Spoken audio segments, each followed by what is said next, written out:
Hallo allerseits, ich bin auf der internationalen Modellbahnausstellung in Göppingen, hier am Stand der Mist 7, das ist der Märklin Insider Stammtisch 7 für den Bereich Stuttgart, und es gibt hier eine 50 Meter Gleis Modulanlage in H0, die Karwendelbahnstrecke von Garmisch zeigt. Hier ist Garmisch das Betriebswerk noch im Bau, bis dann Innsbruck, und wir schauen uns jetzt hier einen Teil dieser Anlage an.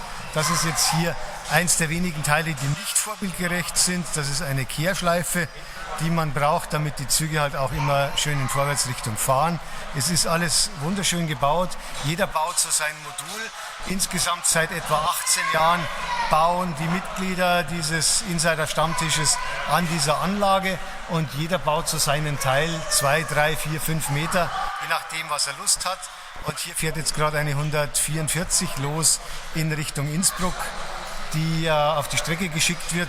Der ganze Betrieb ist so, dass das abschnittsweise läuft, dass die Übergabe der Züge wirklich per Telefon läuft, wie es früher mal gelaufen ist. Das heißt, es gibt für Streckenabschnitte Verantwortliche, die dann den Zug übernehmen, die dann ihn mit der Digitalzentrale steuern, und dann kann man die Strecke eben hier in einzelnen Bestandteilen aufbauen. Und jetzt sehen wir hier, wie der Zug weiterfährt. Er kommt jetzt an am Bahnhof Kaltenbrunn. Hier wird gerade noch an der Oberleitung gebaut, weil morgen der erste offizielle Tag der internationalen Modellbahnausstellung erst richtig losgeht. Das heißt, heute wurde noch ein bisschen aufgebaut. Und jetzt fahren wir weiter entlang der Karwendelbahn von Kaltenbrunn aus in die nächste Ortschaft. Das ist jetzt hier kurz vor Gleis in der Nähe von Garmisch, kurz vor der Landesgrenze nach Österreich.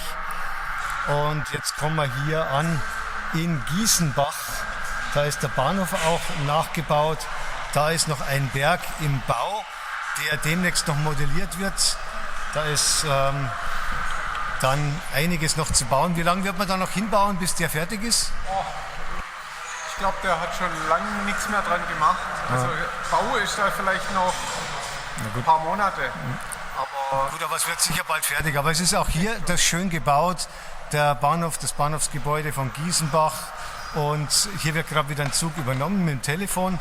Also man macht hier einen vorbildgerechten Zugbetrieb. Ja. Hier ist der nächste. Also ich hätte jetzt wieder Platz, und ich habe noch einen Zug stehen, und in der Martinswand steht auch noch einer.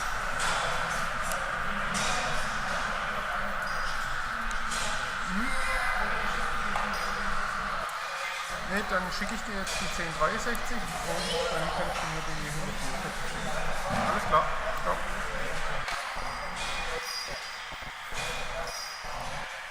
Und gesteuert wird mit Märklin Central Stations, habe ich vorher mir schon sagen lassen. Genau. Und die alle gemeinsam an einer Zentrale hängen, und jeder bedient seinen Streckenabschnitt und seine Weichen und seine Signale. Genau. Und jetzt fährt hier eine österreichische Lok los. Momentan noch ohne Oberleitung. Oberleitung wird wahrscheinlich dann morgen in Betrieb genommen, denke ich. Ja, es fehlen vorne noch ein paar Stücke, wenn die fertig sind, kann man auswählen. Mit Oberleitung kann man halt nur fahren, wenn sämtliche Stücke zu sind. Wenn ein paar Zentimeter fehlen, geht es schon immer. Gut, dann schaue ich weiter entlang der Strecke. Ich habe ja noch ein paar Meter vor mir. Die ist ja insgesamt fast 50 Meter lang. Jetzt hier sehen wir auch ein bisschen Wald mit Hirschen.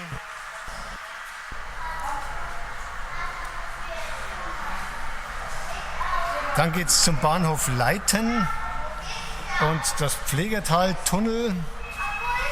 Und jetzt ist eine Brücke hier realisiert worden, die Schlossbachbrücke. Die ist hier aus Messing auch gebaut, und das ist jetzt hier ungefähr 60, 70 Zentimeter, tippe ich jetzt mal. Die ist auch sehr schön aufgebaut, ist zwar noch nicht fertig lackiert, aber doch dann schon komplett betriebsbereit. Dann geht es durch den Schlossbachtunnel nochmal weiter. Und wir kommen jetzt weiter, hier noch ein paar kürzere Tunnel. Die ganze Strecke entspricht weitestgehend der ehemaligen Karwendelbahnstrecke, ist allerdings natürlich von der Länge her deutlich gestaucht. Und hier sehen wir ein Stück mit einer Überdeckung der Strecke, die dann vor Schnee und Geröll und sonstigem schützt. und das ist auch sehr aufwendig nachgebaut.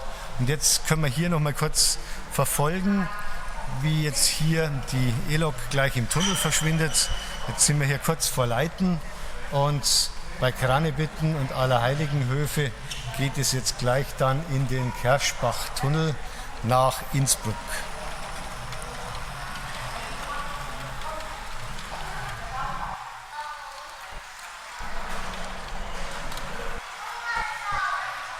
Und das ist jetzt der Fuhrpark der Modulisten, die hier gemeinsam die Anlage betreiben und den man hier als Kehrschleife Innsbruck, kurz hinter Innsbruck nachgebildet hat. Oder besser gesagt, Kehrschleife gibt es ja im Vorbild natürlich keine, aber man muss ja die Züge schon auf der Anlage möglichst immer richtig in richtiger Richtung fahren lassen. Und man will ja auch sehen, was hier alles an Zügen im Einsatz ist und was hier alles gefahren wird. Und es ist doch einiges mit dabei, was die Modulisten hier alle so gemeinsam mitgebracht haben. Das war's hier von der Anlage der Mist 7. Das sind die Märklin Insider Stammtischgruppe 7 aus dem Bereich Stuttgart, die hier gemeinsam seit etwa 18 Jahren diese wunderschöne Anlage bauen und immer weiter vorantreiben. Und sie wird immer länger und länger und länger. Aber ich denke, es haben alle so ihren Spaß an der ganzen Geschichte.